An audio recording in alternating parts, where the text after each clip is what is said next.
আমরা চলে আসলাম আরেকটা নতুন ভিডিও নিয়ে। তো এই ভিডিওটা আমরা দেখাতে চলেছি কিছু গোপন সেটিংস। তো অবশ্যই খেয়াল করবে। তো আমরা প্রথমে চলে যাচ্ছি সেটিং অপশানে, দেন আমরা চলে যাব অ্যাক্সেসিবিলিটি। এক এক ফোনে এক এক জায়গায় থাকতে পারে, তো আমরা এটিকে খুঁজে বের করবেন। তো আমরা সেই এডিশনাল সেটিংস, তো এখান থেকে এই তো অ্যাক্সেসিবিলিটিতে ক্লিক করবেন। দেন আমরা স্ক্রল করে একটু নিচে আসব। তো আপনারা দেখতেই পাচ্ছেন press power buttons and ends call. তো এটিকে অন করে রাখলে সুবিধাটা হচ্ছে, আমি অন করে দিলাম।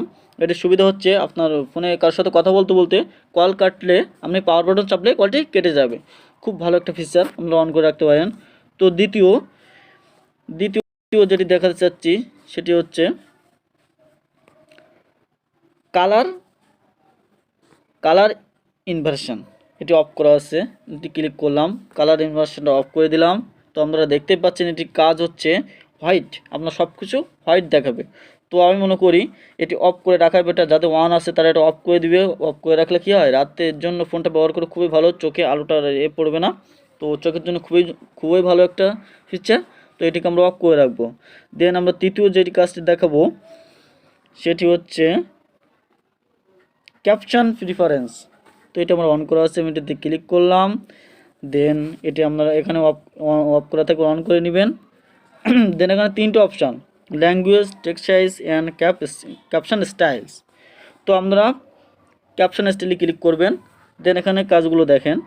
তো আমার ইয়েলো অ্যান্ড ওয়ান ব্লু দেওয়া আছে, আমি যদি মনে করি ইয়েলো ওয়ান ব্ল্যাক দিয়ে দেবো। তো দেখেন ক্যাপশনটা কেমন দেখে। ফটো তোলার জন্য এই ক্যাপশনটা অবশ্যই ফোনের সেটিংটা গুরুত্বপূর্ণ একটা সেটিং। তো আপনাদের যেটি মন চাইবে সেটি আপনারা অন করে দিতে পারেন। দেন চতুর্থ যেটি আমি দেখাবো সেটি হচ্ছে আপনার ফোনের সাইজ। এই যে লেখার সাইজটা ছোটো ছোটো দেখাচ্ছে, আপনারা চাইলে কোনো বড় বড় করে দেখতে পারেন। তো আপনারা এটি অন করে দিবেন। High contrast text. তো দেখতে পাচ্ছেন আমাদের লেখাগুলো অবশ্যই কত বড় বড় দেখাচ্ছে। তো ভালো একটা ফিচার। তো লাস্ট যে টিপসটি আমি দেবো খুবই গুরুত্বপূর্ণ সেটিংস। তো তার আগে একটু বলে নেই, চ্যানেলে যারা নতুন দর্শক আছো এবং পেজে যারা নতুন আছো তারা অবশ্যই সাবস্ক্রাইব ফলো করে দিবি এক্ষুনি। তো আমরা চলে যাব লাস্ট টিপস, খুবই গুরুত্বপূর্ণ সেটিংস। তো আমরা এখান থেকে ব্যাক করব, দেন বাইরে চলে আসব, এখানে ক্লিক করব সাউন্ড অ্যান্ড ভাইব্রেশন। তো এখান থেকে চলে যাব, স্ক্রল করে নিচে আসব, more sound and haptics. Then dial pad tones, lock screen sound, screenshot sound, deletion sound, touch sound. আপনাদের যেটি অফ করে রাখতে মনে হবে, যেটি অফ করে রাখাই ভালো সেটি অফ করে দিবেন। তো টাচ সাউন্ডটা আসলে বিরক্তিকর, আমি অফ করে রাখছি। আপনারা এখান থেকে পড়ে যেটি অফ করে রাখা সেটি অফ করে রাখবেন। তো ভিডিওটি ভিন্নমাত্র উপকার এসে থাকলে অবশ্যই একটি লাইক দিবেন।